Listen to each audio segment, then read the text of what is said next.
ప్రభునందు ప్రియమైన వర్లారా, ప్రభు యొక్క మహాకృపను బట్టి మరి చక్కగా ఈ కార్యక్రమంలో ప్రభు మనం నడిపిస్తున్నందుకై ప్రభుకు స్తోత్రాలు చెల్లిస్తున్నా. మరి ఇది నాది నిర్ణయించబడిన కార్యక్రమం కాదు, ఇది అకస్మాత్ కార్యక్రమం. విజయవాడ వరద వచ్చినట్టుగా నేను వచ్చాను. అంతే కదా, వరద అకస్మాత్తుగా వచ్చింది. నేను వస్తానని మీకు తెలియదు, నాకు కూడా తెలియదు. కాబట్టి వరదకు కూడా తెలియదు వరద వచ్చేది. గత రాత్రే మరి దైవజనులు శ్యాంబాబు అంకుల్ గారు మీరు వెళ్ళాలని వారు తెలియజేశారు. కాబట్టి వారి స్థానంలో నేను వచ్చాను, అంతే, ఇక వేరేదేం లేదు. అందును బట్టి నేను సంతోషిస్తూ ఉన్నాను, ప్రభువు స్తోత్రాలు చెల్లిస్తున్నా. మరి దేవుని దాసులు ఆనందరావు గారి కుటుంబానికి, ఇక్కడ ఉన్న సంఘానికి, మరి అధ్యక్షత వహించి చక్కగా జరిగిస్తున్న దేవదాస్ గారికి, చేరి వచ్చిన దైవ సేవకులకు, పెద్దలందరికీ కూడా నా ప్రత్యేక వందనాలు తెలియజేస్తున్నా. మిమ్మల్ని అందరినీ చూడడం నాకు మరింతగా సంతోషం. మరి ఇంతవరకు మనము దైవ సేవకులు ఎజ్రా శాస్త్రి గారి ద్వారా సందేశాన్ని విన్నాం. మరి నేను కూడా కొద్ది నిమిషాలే ఇట్లా ఇట్లా క్రాస్గా పెడితే సరిపోతుంది. రైట్,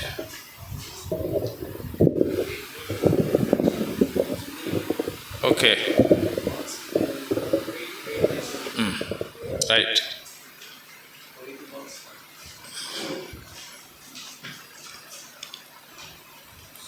దైవ సందేశాన్ని మనం క్లుప్తంగా విన్నాం.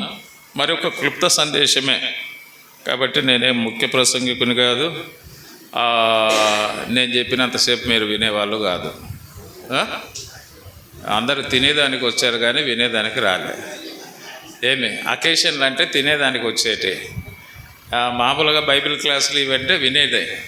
కాబట్టి తినే కార్యక్రమంలో వినే కార్యక్రమం చాలా క్లుప్తంగా ఉంటేనే చెప్పే వాళ్ళకు మర్యాద ఉంటుంది, అది నాకు తెలుసు. కాబట్టి మీ సభా మర్యాదను నేను పాటిస్తాను. ప్రభునందు ప్రియమైన వారులారా, మనం ఉదయకాలపు వేళ ఎజ్రా గ్రంథం 6వ అధ్యాయంలో మనము ముఖ్యంగా 16వ వచనాన్ని చదువుకున్నాం. దేవుని మందిరమును ఆనందముతో ప్రతిష్ఠించిరి అని. ఇక్కడ ఆనందముతో ప్రతిష్ఠించిరి అంటే అంత సవ్యంగా ఈ పని జరగలేదు. అక్కడ ప్రతిష్ఠ ఏమో ఆనందంగా జరిగింది కానీ ఆ పని మాత్రం అంత ఆనందంగా జరగలేదు.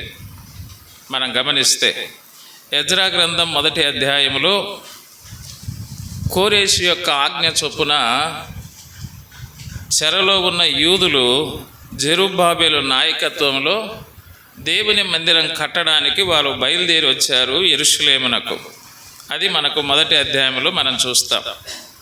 2వ అధ్యాయంలో మందిరం కట్టడానికి వచ్చినటువంటి జనుల యొక్క సంఖ్య మనకి 2వ అధ్యాయంలో మనం చూస్తాం. 1వ అధ్యాయంలో దేవుని మందిరం సొలొమోను ద్వారా కట్టబడిన మందిరాన్ని ఏం చేశారు? పడగొట్టారు. తిరిగి 70 సంవత్సరాలు దేవుని ప్రజలు చెరలో ఉన్నారు. ఆ 70 సంవత్సరాలు చెరకాలం పూర్తయిన తర్వాత దేవుడు కోరేషును, పారసీక రాజైన కోరేషును ప్రేరేపించగా కోరేషు ఆజ్ఞాపించాడు, యెరూషలేములో ఉన్న దేవునికి మందిరం కట్టడానికి మీరు వెళ్ళండి అని చెప్పి ఆయన ఆజ్ఞ ఇచ్చాడు. ఆయన యొక్క ఆజ్ఞ చొప్పున యూదులు ఏం చేశారంటే జెరుబ్బాబెలు నాయకత్వంలో 50,000 మంది బయలుదేరి వచ్చారు యెరూషలేమునకు. ప్రియులారా, అది 1వ అధ్యాయంలో రాజు యొక్క ఆజ్ఞ.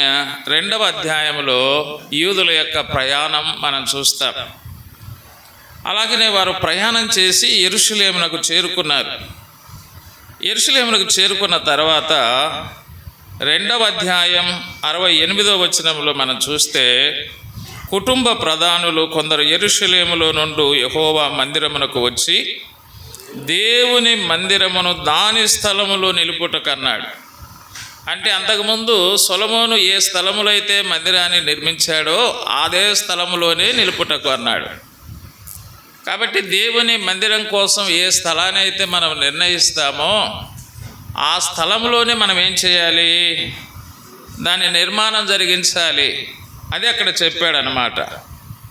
దేవుని మందిరమును దాని స్థలములో నిలుపుటకు అన్నాడు. దాని స్థలములో నిలుపుటకు ఏం చేశారు వాళ్ళు?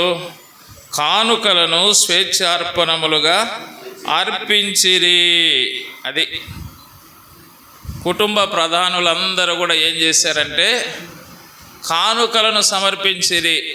కాబట్టి మందిరాలు కట్టాలంటే మాటలు కాదు, మాటలు చెబితే మందిరాలు కుదరవు. ఏం కావాలి? వారు కానుకలను సమర్పించిరి.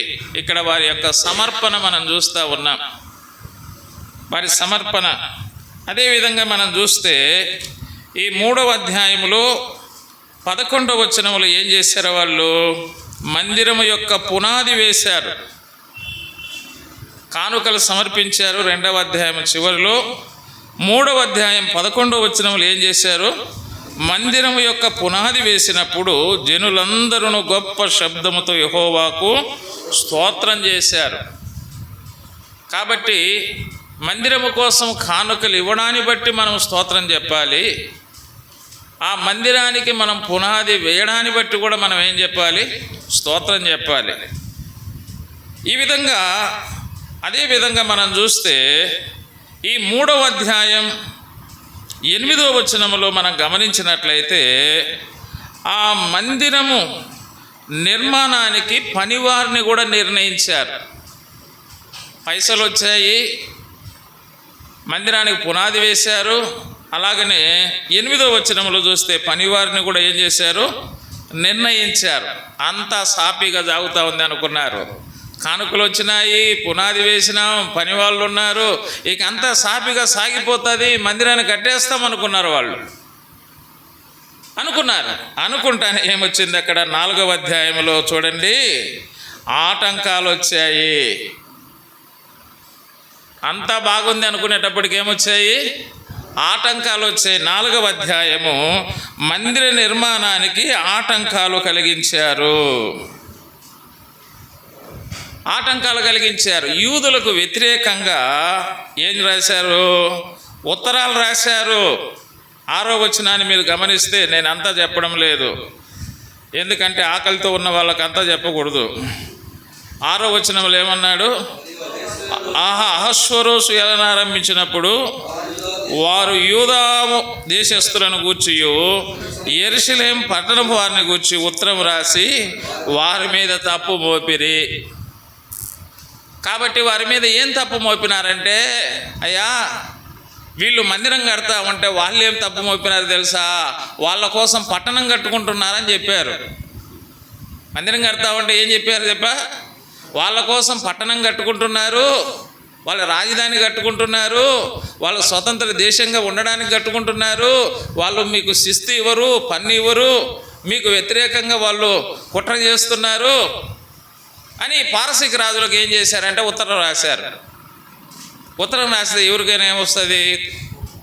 కోపం వస్తుంది. స్టాప్ దేర్ అన్నాడు. అంటే మందిరం పని జరగకుండా ఏం చేశారంటే ఆటంకాలు కలగజేశారు. యూదులకు విరోధులు ఏం చేశారు? ఆటంకాలు. ఆనాడు యూదులంటే దేవుని ప్రజలు, ఈనాడు విశ్వాసులమైన దేవుని ప్రజలు. దేవుని ప్రజలకు వ్యతిరేకంగా ఎప్పుడూ ఆటంకాలు ఉండనే ఉంటాయి. ఆనాడు ఉన్నాయి, ఈనాడు కూడా ఉన్నాయి. వ్యతిరేకంగా ఉత్తరాలు రాస్తే ఇక్కడ పని ఆగిపోయింది. మీరు ఆ సంగతులన్నీ 4వ అధ్యాయం చదివితే వారు వ్యతిరేకంగా ఏ విషయాలు రాశారనేది మీకు తర్వాత అర్థమవుతుంది. తర్వాత వీళ్ళు ఏమైపోయినారంటే 24వ వచనం చూడండి. చూడండి, కానుకలేమో ఉన్నాయే, పునాదేమో వేసినామే, పనివారేమో ఉన్నారే, పని సాగిపోవాలి కదా. కానీ పని ఏమైపోయింది? ఆగిపోయింది. కారణం ఏంటంటే యూదులకు వ్యతిరేకులు ఆటంకాలు కలగజేశారు.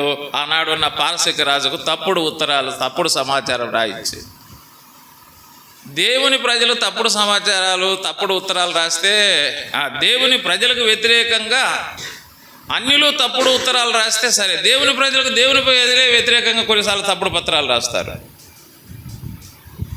చూసారా? వాళ్ళు యూదులకు విరోధులు రాశారు. అప్పుడు ఈనాడు చూస్తే ఎక్కడుంది సంఘాలలో? ఎవరికెవరు రాస్తారు చెప్పండి? దేవుని ప్రజలకే దేవుని ప్రజలు వ్యతిరేకంగా ఉత్తరాలు రాస్తారు, ఫోన్లు చేస్తారు, మనం చూస్తే మాట్లాడతారు. కానీ కొత్త నిబంధన ఏం చెప్తా ఉంది? ఒకరికి విరోధముగా ఒకరు ఏం చేయొద్దు, మాట్లాడొద్దని చెప్పాడు కాబట్టి మేము రాస్తున్నాం, మాట్లాడొద్దని చెప్పాడు కాబట్టి మేము ఫోన్ చేస్తున్నాం, మాట్లాడొద్దని చెప్పాడు కాబట్టి మేము రికార్డ్ చేస్తున్నాం. చూడండి కొన్నిసార్లు ఏం జరుగుతూ ఉంది. అన్యులు మనకు వ్యతిరేకంగా ఉత్తరాలు రాయొచ్చు, మాట్లాడచ్చు, వ్యవహారాలు చేయొచ్చు. కానీ దేవుని ప్రజలే ఒకరికి ఒకరు వ్యతిరేకంగా యాక్టివిటీ చేయడం అనేది దేవుడు మెచ్చే కార్యము కాదు. దేవుడు మెచ్చే కార్యము కాదు. అలాగ జరిగింది. ఇక్కడ పని ఆగిపోయింది. 24వ వచనం. పని ఆగిపోయినప్పుడు ఏం చేస్తున్నారు వీళ్ళు? పని ఆగిపోతే ఏం చేస్తూ ఉన్నారు వీళ్ళు? ఇక అనుకున్నారు ఇది దేవుని చిత్తం కాదు అనుకున్నారు. ఏం కాదనుకున్నారు? అంతే కదా, మనం కూడా ఏదైనా ఆగిపోతే ఏమనుకుంటాము? ఇది దేవుని చిత్తం కాదు. ఏది దేవుని చిత్తంగా? ఏది దేవుని చిత్తం అంటే ఇప్పుడు హగ్గై గ్రంథానికి పోవాలా. హగ్గై గ్రంథం పోతే ఏం చేస్తున్నారంటే సరంబి వేసిన ఇల్లు కట్టుకుంటా ఉన్నారు. వాళ్ళు ఏది దేవుని చిత్తం అనుకున్నారు?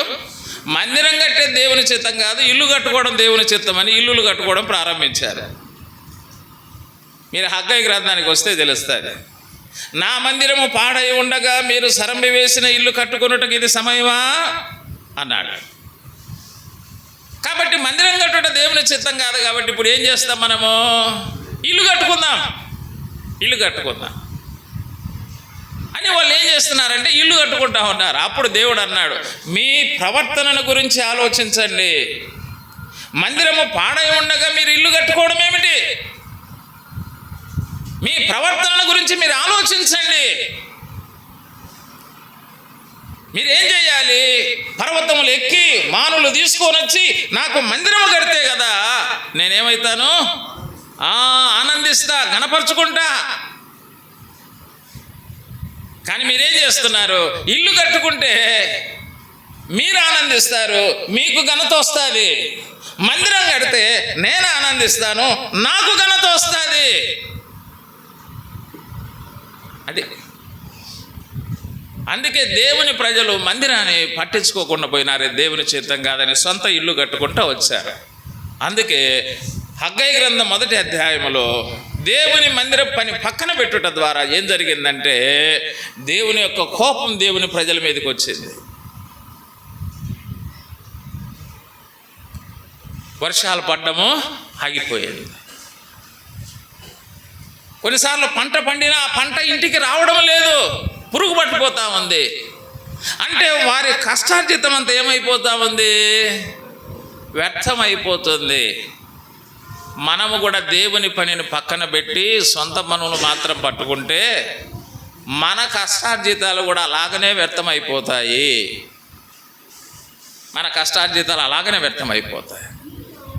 అందుకే దేవుడు ఆ కాలంలో ఎవరిని పంపించాడంటే ప్రవక్త అయినటువంటి జకర్యాను, ప్రవక్త అయిన హగ్గైని పంపించాడు. ఆ సంగతులు మనకు ఎజ్రా గ్రంథంలోనే 5వ అధ్యాయంలో చూడండి. ఎవరు వచ్చారు ఇప్పుడు? ఆ ప్రవక్తలైన హగ్గై, ఇద్దో కుమారుడైన జకర్యా, యూదా దేశమందు యెరూషలేమునందు ఉన్న యూదులకు ఇశ్రాయేలీల దేవుడైన యెహోవా నామమును ప్రకటింపగా. ఏం ప్రకటించారు? నామం. వాళ్ళ దగ్గర నాణ్యాలు ఉన్నాయి కానీ నామం లేదాడ. మనం 2వ అధ్యాయంలో చూసాం కదా, ఏమున్నాయి? మందిరం కడతామంటే నాణ్యాలు ఇచ్చారు కానీ నామము లేదు అక్కడ.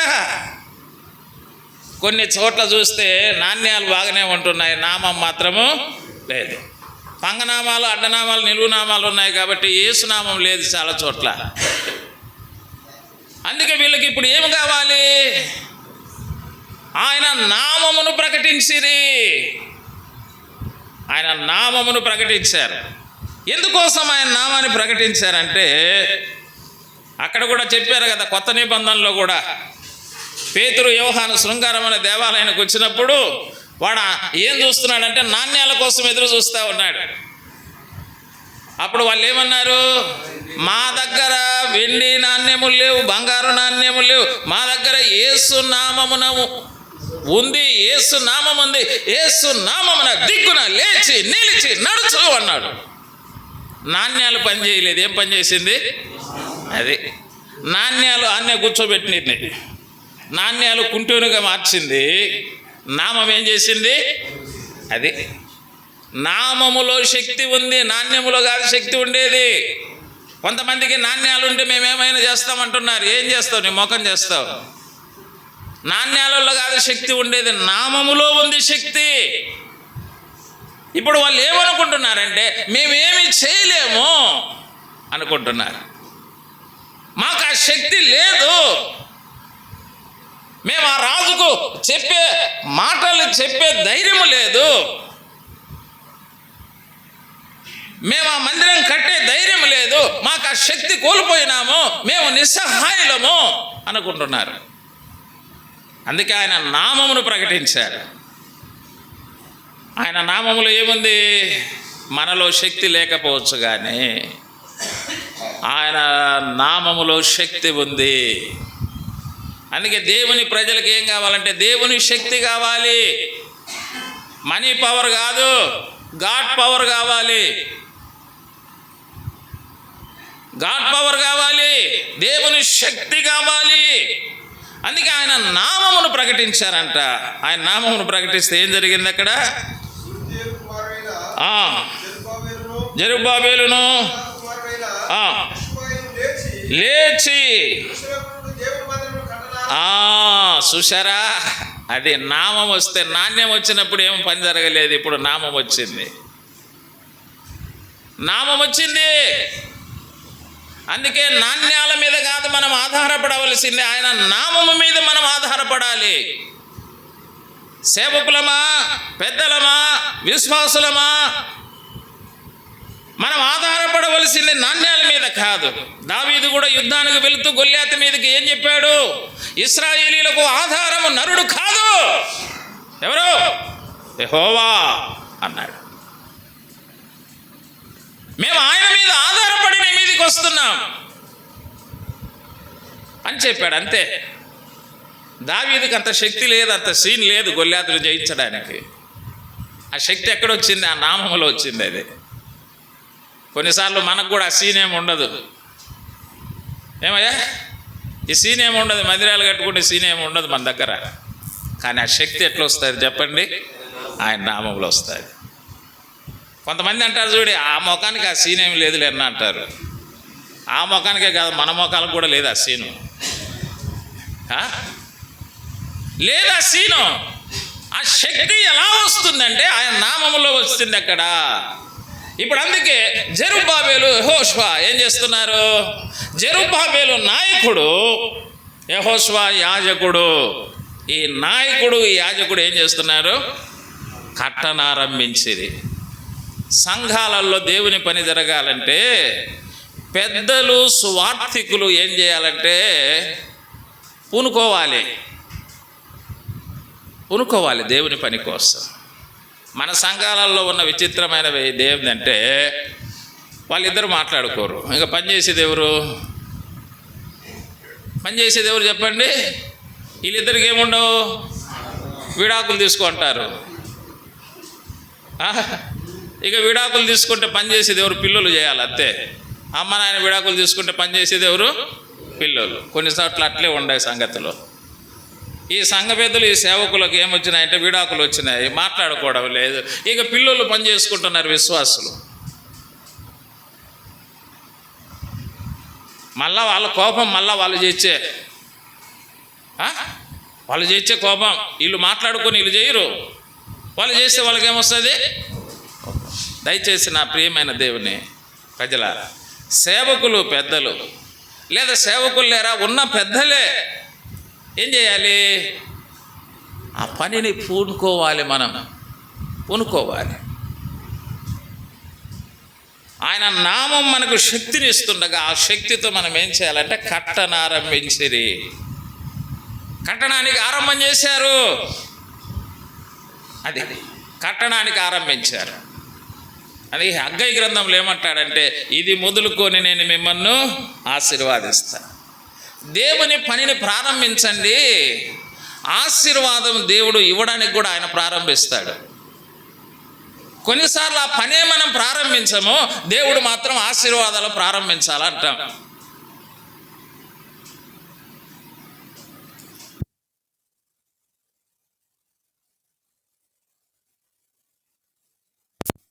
వచ్చేస్తాయి.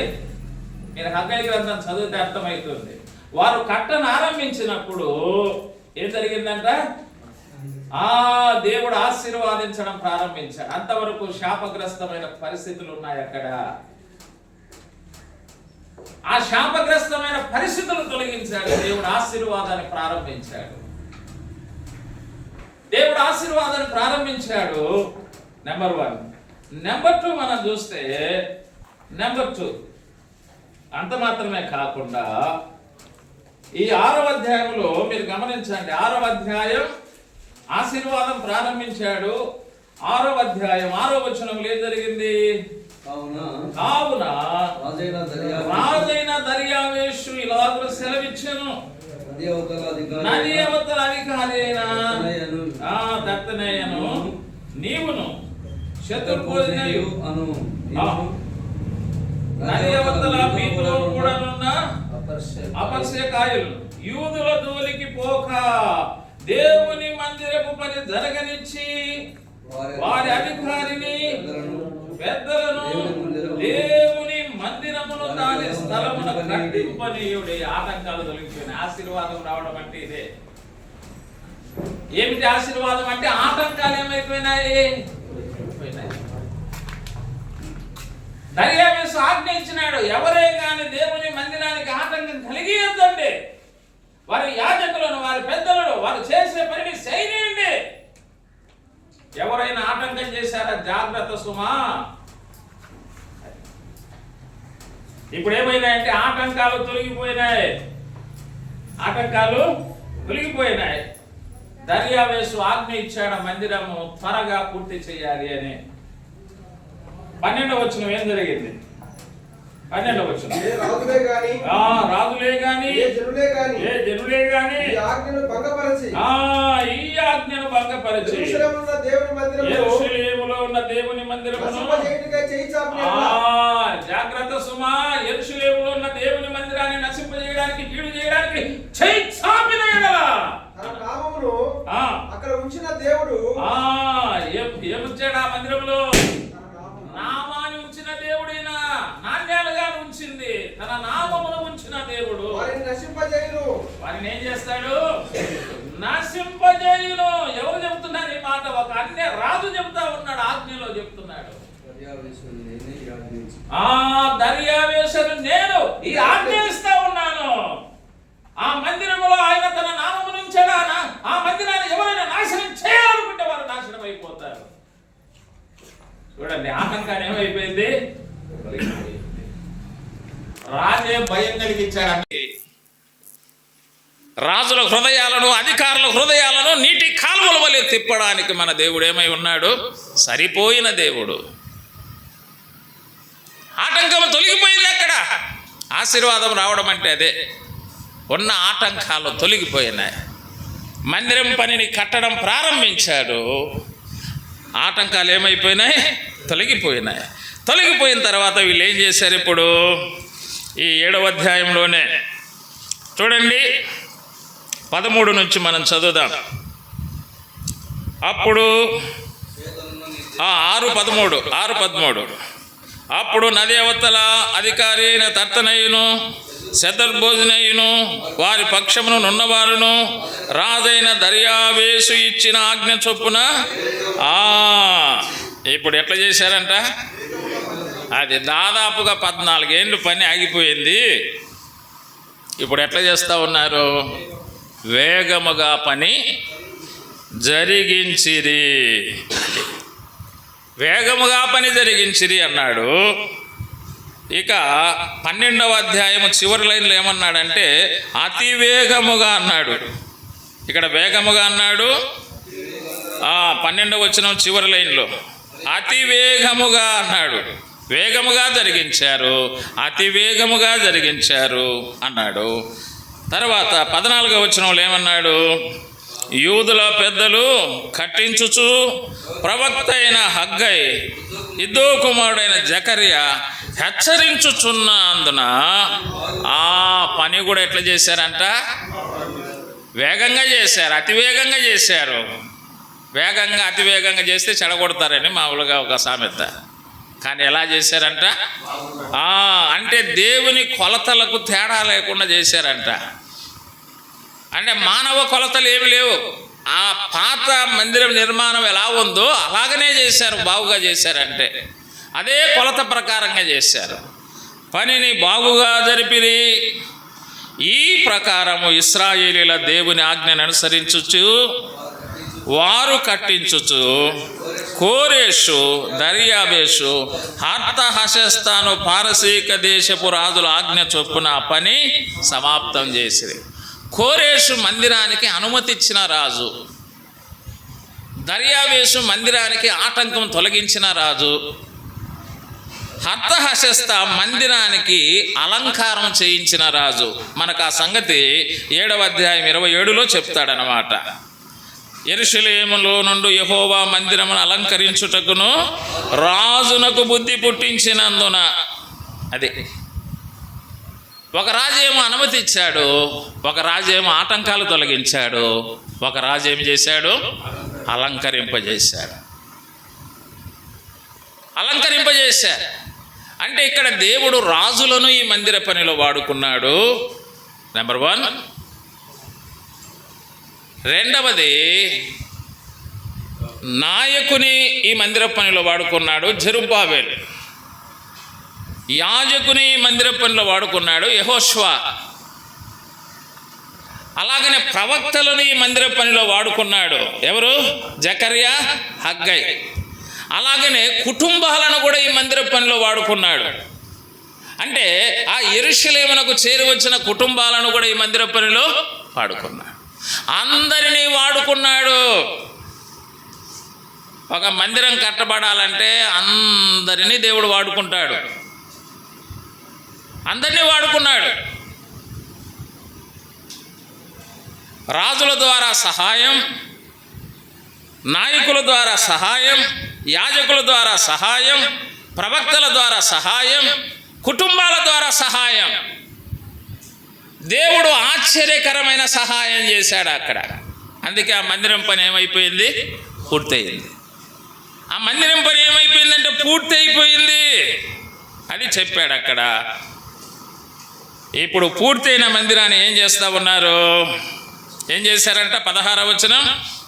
అప్పుడు ఏం చేస్తున్నారు? ఆ ఇశ్రాయేలీయులను, యాజకులను, లేవీయులను చెరలో నుండి విడుదల పొందిన వారు, తక్కిన వారు దేవుని మందిరమును ఆనందముతో ప్రతిష్ఠించిరి. చూడండి, ఇప్పుడు దేవుని మందిరాన్ని ఈడ ఆనందంతో ప్రతిష్ఠించాడంటే దాని వెనక ఎంతో ఉంది. ఒక పని జరుగుతూ ఉందంటే దాని వెనక ఎంతో ఉంది, ఎంతోమంది ప్రయాసం ఉంది. ఆనందముతో ప్రతిష్ఠించిరి. దేవుని మందిరమును ప్రతిష్ఠించినప్పుడు 100 ఎడ్లను, 200 పొట్టేళ్లను, 400 గొర్రెపిల్లలను ఇశ్రాయేలీలందరికీ పాప పరిహారార్థ బలిగా ఇశ్రాయేలీల గోత్రముల లెక్క చొప్పున 12 మేకపోతులను అర్పించిరి. ఆనందముతో ప్రతిష్ఠించిరి, వాళ్ళు అర్పించిరి. తర్వాత ఏం రాయబడింది? 18వ వచనం. మరియు వారు యెరూషలేములోనున్న దేవుని సేవ జరిపించుటకై మోషే యొక్క గ్రంథమందు రాసిన దానిని బట్టి తరగతుల చొప్పున యాజకులను వంతుల చొప్పున లేవీలను నిర్ణయించిన మందిరం ఆనందముతో ప్రతిష్ఠించినారు. బలి అర్పిస్తే ఆనందంగా ఆరగించినారు.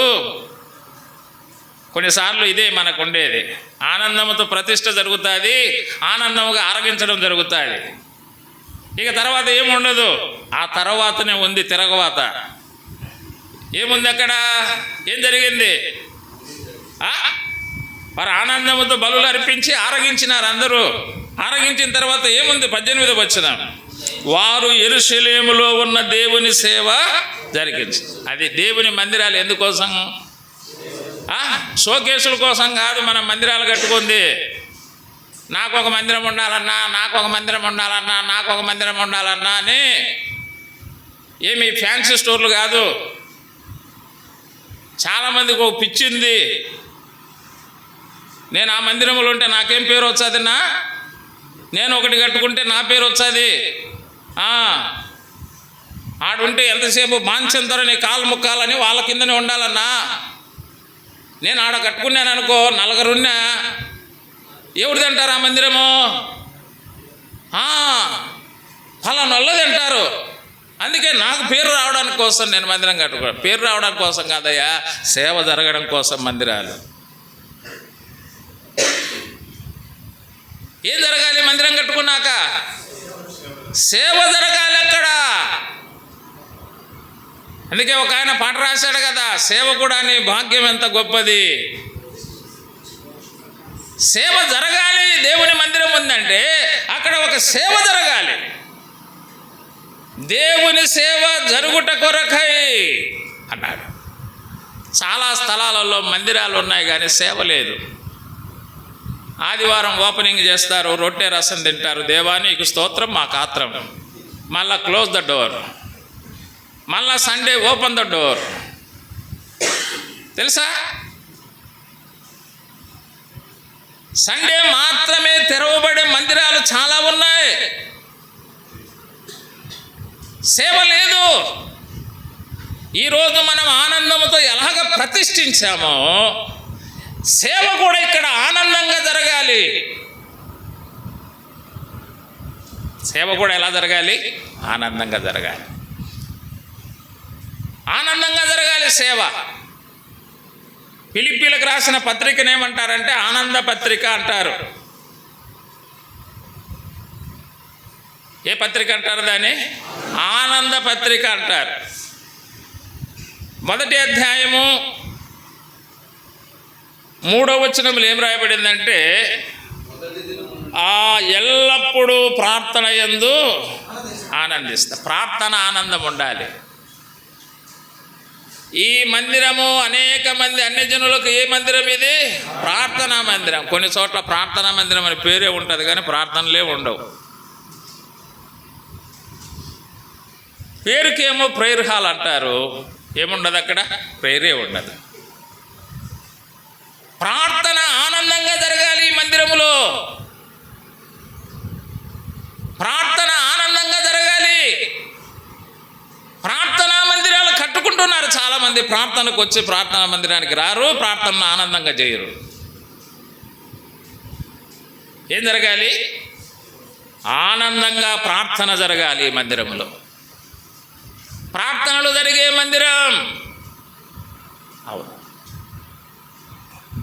యెరూషలేము సంఘం అంతా కూడా ఏం చేస్తున్నారు? అప్పుడు ఏం చేస్తున్నారు? వారు ఆసక్తితో ప్రార్థన చేస్తున్నారు.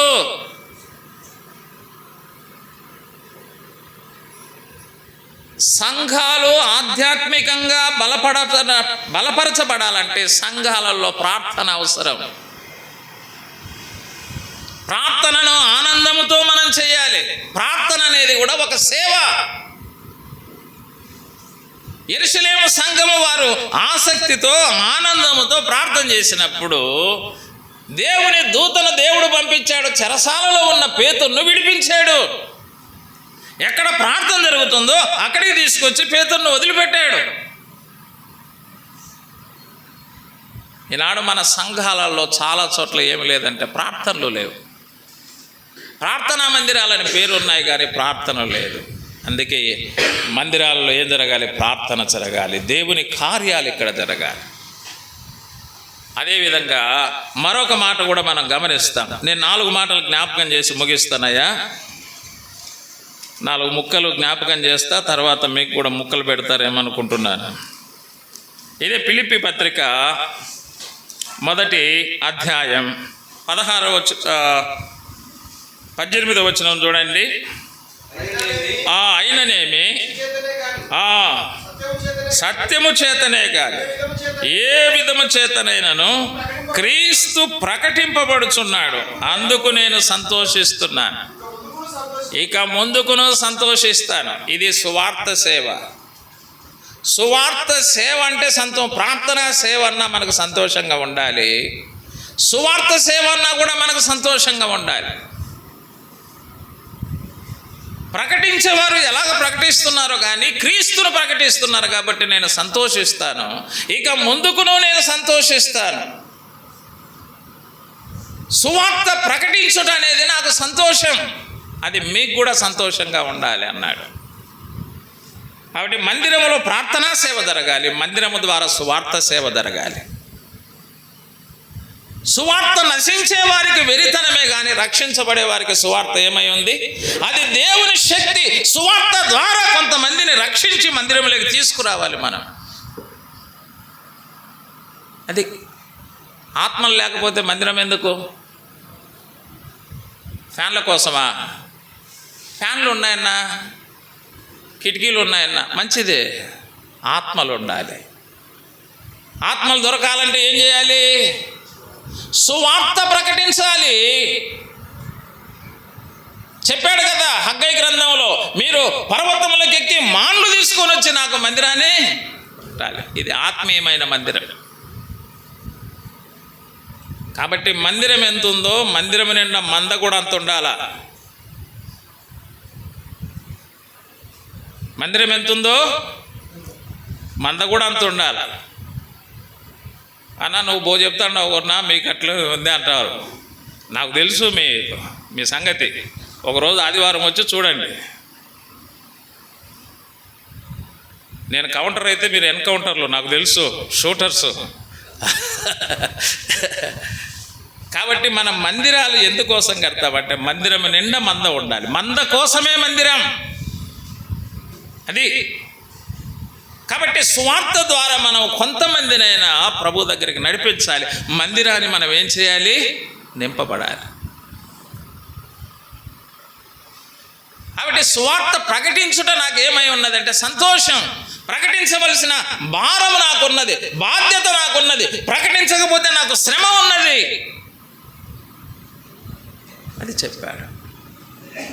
కాబట్టి సువార్త సేవ మనకు సంతోషంగా ఉండాలి, ఆనందంగా సువార్త సేవ చేసి ఆత్మలను ప్రభు దగ్గరికి తీసుకురావాలి. అది చెప్పాడు. అలాగనే మరొక అనుభవాన్ని నేను జ్ఞాపకం చేస్తూ ఉన్నా. ఇంకా ఏ ఆనందం ఉండాలి మందిరములో? ఫిలిప్పీ పత్రికలోనే చెప్పాడు. ఫిలిప్పీ పత్రికలోనే నేను జ్ఞాపకం చేస్తున్నా. 2వ అధ్యాయం మొదటి 2 వచనాలు చదవండి అన్న. క్రీస్తునందు ఏ హెచ్చరికైనను, ప్రేమ వలన ఆదరణ అయినను, ఆత్మయందు ఏ సహవాసమైనను, ఏ దయారసమైనను, వాత్సల్యమైనను ఉన్న ఎడల మీరు ఏక మనసులు, ఏక ప్రేమ కలిగి, ఏక భావం గలవారుగా ఉండి ఒక్కదాని యందే మనసుంచుచు నా సంతోషమును సంపూర్ణము చేయడి. ఇది ఐక్యత ఆనందం అంటారు. ప్రార్థన ఆనందం, సువార్త ఆనందం, ఐక్యతలో ఆనందం. మీరు ఒక్కదాని యందే మనసుంచుడి. ఏక మనస్సు, ఏక భావం, ఏక ప్రేమ. ఈనాడు మన సంఘాల్లో ఉన్న బాధకరమైన సంగతి ఎంత ఉందంటే, ఇద్దరుంటే ఇద్దరికి పడదు, నలుగురుంటే ఇద్దరు ఒక బ్యాచ్, ఇద్దరు ఒక బ్యాచ్, 10 మంది ఉంటే 5 మంది ఒక బ్యాచ్, 5 మంది ఒక బ్యాచ్. వాళ్ళు ఈ పక్క కూర్చుంటారు, వీళ్ళు ఈ పక్క కూర్చోరు, వాళ్ళ పక్కన వీళ్ళు కూర్చోరు, వీళ్ళ పక్కన వాళ్ళు కూర్చోరు. తెలుసా? ఇట్లుంది సంగతి. దేవుని ప్రజలు ఐక్యతలో ఆనందించాలి. యేసుప్రభు వారు ఏమన్నాడు? తండ్రియు నేను ఏకమై ఉన్నాము అన్నాడు. తండ్రి, కుమార, పరిశుద్ధాత్ములు ఏమై ఉన్నారు? వారు ఏకముగా ఉన్నారు కానీ ఏకాకులుగా లేరు. వాళ్ళ పని వేరువేరుగా ఉంది కానీ వారు ఏకముగా ఉండి పని చేశారు. అలాగనే సంఘములో కూడా మన పనులు వేరువేరుగా ఉంటాయి కానీ మనం అన్ని విషయాల్లో ఏమై ఉండాలి? నేను చేసే ప్రసంగం ఇంకొకరు చేయకపోవచ్చు, వాళ్ళు పాట పాడతారు. వారు పాట పాడితే ఇంకొకరు పాట పాడలేకపోవచ్చు, ప్రార్థన చేస్తారు. వాళ్ళు ప్రార్థన చేయలేకపోవచ్చు, వాళ్ళు పట్టలు పరుస్తారు. వాళ్ళు పట్టలు పరచలేకపోవచ్చు, వాళ్ళు నీళ్లు పోస్తారు. మన అందరికీ ఒకే పనులుగా లేవు, పనులు వేరుగా ఉన్నాయి కానీ మనం ఏ పని చేసినా మనమంతా ఏమై ఉండాలి? ఏకముగా ఉండాలి. అది ఇది ఐక్యతలో మనం ఏం చేయాలంటే ఆనందించాలి. అయితే చాలా చోట్ల ఏముందంటే ఈ ఐక్యత అనేది లేకుండా పోయింది. అందుకే సంఘాలు దెబ్బతింటా ఉన్నాయి. 133వ కీర్తన మనకేం చెప్తాడు? ఐక్యత కలిగి నివసించుట ఎంత మేలు, ఎంత మనోహరం. ఐక్యత కలిగి ఉంటే మేలు, ఐక్యత లేకపోతే కీడు. ఐక్యత కలిగి ఉంటే మనోహరం, అంటే సంఘానికి అందం మనోహరం అంటే. లేకపోతే అనైక్యతతో ఉంటే సంఘానికి అది అనైక్యత ఉంటే ఎలాగుంటుంది? అది అందాన్ని కోల్పోతుంది. అలాగనే తర్వాత ఏమన్నాడు? ఐక్యత హెర్మోను మంచుతో పోల్చాడు. ఐక్యత మంచుతో చూపిస్తున్నాడు, అంటే చల్లదనం ఎక్కడుంటే అక్కడ ప్రజలు ఉంటారు. అనైక్యత దేని చూపిస్తుంది అంటే వేడిని చూపిస్తుంది, అక్కడ ప్రజలు ఉండలేరు. ఇంకా ఐక్యత జీవాన్ని చూపిస్తూ ఉంది, అనైక్యత నిర్జీవాన్ని చూపిస్తుంది. ఈనాడు అనేక సంఘాలు అనైక్యతతో ఎలాగున్నాయి చెప్పండి? ఉన్నాయి కానీ నిర్జీవం, పాట పాడుతున్న ఉజ్జీవం లేదు. సంఘానికి పోతున్నారు కానీ చాలామంది చెబుతున్న మాటలు ఏంటంటే, అన్న ఏదో పోతున్నాం వచ్చన్నాం కానీ ఏమి లేదన్నా అంటున్నారు. చెప్పండి, గుండె మీద చేయి పెట్టుకోండి, గుండెల మీద కాదు. ఏమి లేదన్నాడా? ఏమంటే మన సంఘాన్ని పోగొట్టుకోలేకపోతున్నాం అంటున్నారు. ఎంత విచారకరమైంది! ఏమి లేకపోవడం ఏంది ఇది?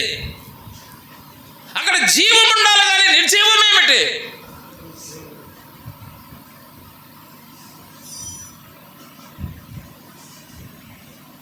ఐక్యత ఆశీర్వాదాన్ని చూపిస్తుంటే అనైక్యత శాపాన్ని చూపిస్తా ఉంది. అక్కడ ఆశీర్వాదాలు ఏముండవు. అక్కడ యేషావు వాళ్ళ నాయన కాడికి పోయినాడు, చూడి నాయనా నన్ను ఆశీర్వాదించంటే ఏమి లేవురా, వాడు తీసుకుపోయినారు రాటిని అంటే ఒక్కడి కూడా లేవంటే ఒక్కడి కూడా లేవేమి నాయన అంటే నువ్వు ఏడ్చినా లేవురా. ఏడుచున్నాడు, ఏం ఉపయోగం ఏముంది? ఏడిచినా మొత్తుకున్నా ఏమి లేవు, పోరా పో, వాడు తీసుకుపోయినాడు పో అంటే ఏమి లేవు. ఆశీర్వాదాలు లేవు నాడు సంఘాల్లో చూస్తే. ఏడుపులు తప్పితే ఏమీ లేవు. ఈడ ఏ సేవలాగా ఏడ్చుకుంటున్నారు. అనైక్యత అలా ఉంటుంది, ఏడుపులే అక్కడ. ఆశీర్వాదం లేకపోతే ఏముంది అక్కడ? అందుకే ఎఫెసీ పత్రిక 4లో చెప్తాడు, ఆత్మ కలిగించే ఐక్యతను మీరు కాపాడుకొనుట యందు ఏమై ఉండాలి? శ్రద్ధ కలిగి ఉండండి. మీరు శ్రద్ధ కలిగి ఉండండి. అది మీకు, మీ కుటుంబాలకు, మీ సంఘాలకు అది ఆశీర్వాదకరంగా ఉంటుంది. అది చెప్పాడు. అందుకే ఐక్యతలో మనం ఆనందించాలి. కొంతమంది అనైక్యతలో ఆనందిస్తూ ఉంటారు. చాలా విచారకరమైంది అది. చివరిలో నేను ఒక మాట చెప్పి ముగిస్తున్నా. ఫిలిప్పీ పత్రిక 4వ అధ్యాయం, ఫిలిప్పీ పత్రిక 4వ అధ్యాయం 10వ వచనం చదువుతారా? నన్ను గూర్చి మీరిన్నాళ్లకు మరలా యోచన చేయసాగితిరని ప్రభువునందు మిక్కిలి సంతోషించి తిని అన్నాడు.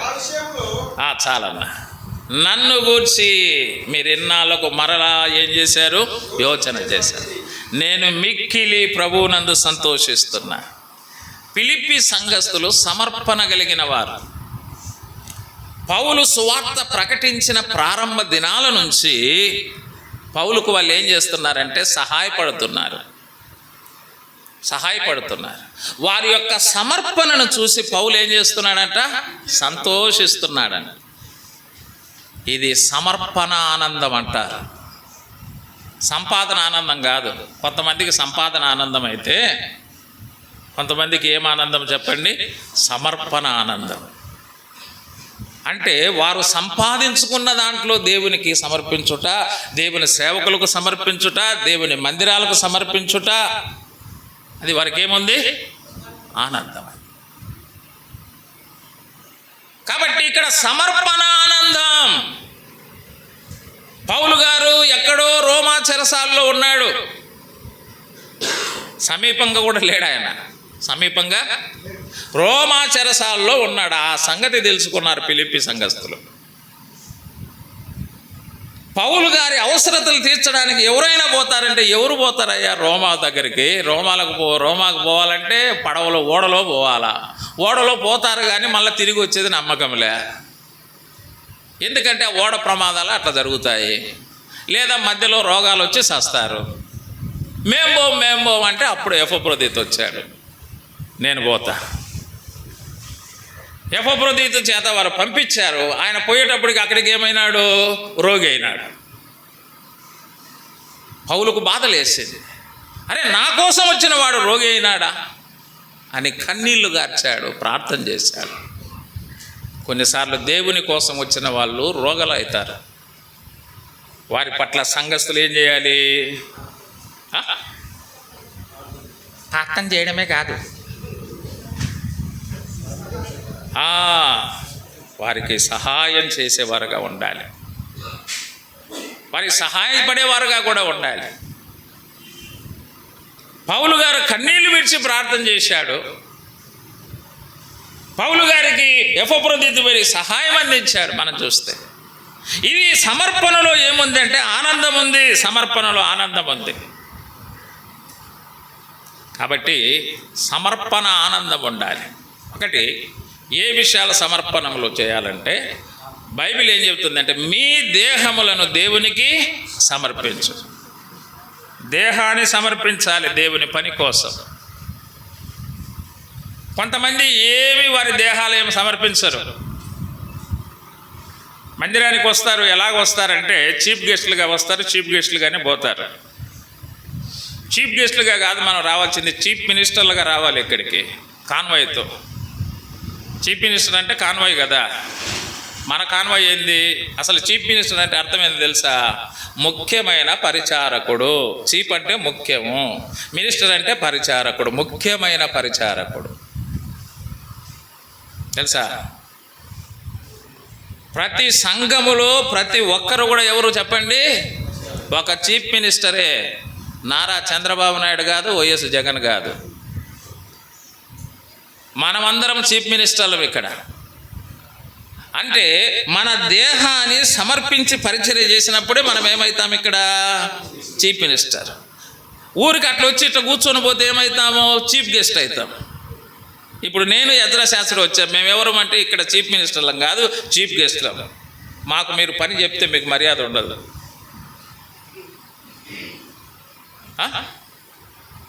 మమ్మల్ని మీరు చీఫ్ గెస్ట్గా చూస్తారు.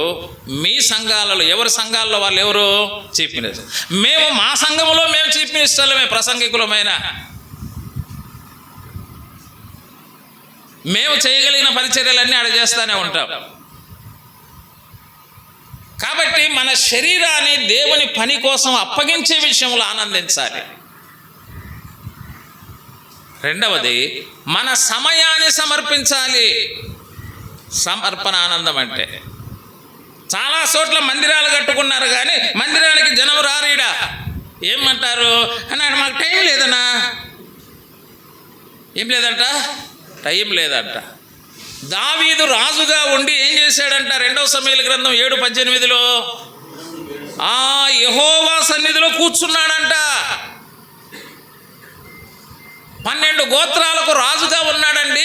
సంవత్సరాలు నాకు టైం లేదన్నాడా చెప్పండి? ఆయన సంతోషంగా వచ్చి దేవుని సన్నిధిలో కూర్చున్నాడు. ఈనాడు మనం దేశానికి రాజులమా, గ్రామానికి రాజులమా, కుటుంబానికి రాజులమా? కుటుంబంలో కూడా మన మాట వినరు. ఆడ హోమ్ మినిస్టర్ ఉంటాడు, మళ్ళా తెలుసా? హోమ్ మినిస్టర్ తెలియకుండా ఈయన ఏం చేయడు. మళ్ళా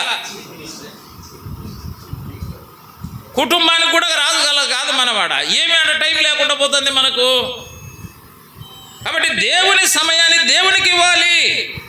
దేవుని సన్నిధిగా సమయాన్ని సమర్పించుటలో మనం ఆనందించాలి. నీ సన్నిధిలో నాకు సంపూర్ణ సంతోషం ఉంది అన్నాడు. చివరిలో దేవుని సొమ్ము దేవుడు మనకు రాబడి ఇస్తుండగా దేవుని సొమ్మును దేవుని కొరకు మనం సమర్పించే వారంగా ఉండాలి. దేవుని సేవకుల కోసం సమర్పించే వారంగా ఉండాలి. దేవుని మందిరాల కోసం సమర్పించే వారంగా ఉండాలి. బీదల కోసం, విధవరాళ్ళ కోసం కూడా మనం సమర్పించే వాళ్ళంగా ఉండాలి. ఇవన్నీ బైబిల్లో మనకు ఉన్నాయి. ఈ సమర్పణ ఆనందం అంటారు. సమర్పణ అనేది కూడా ఒక సేవ. ప్రార్థన అనేది ఒక సేవ. సువార్త అనేది ఒక సేవ.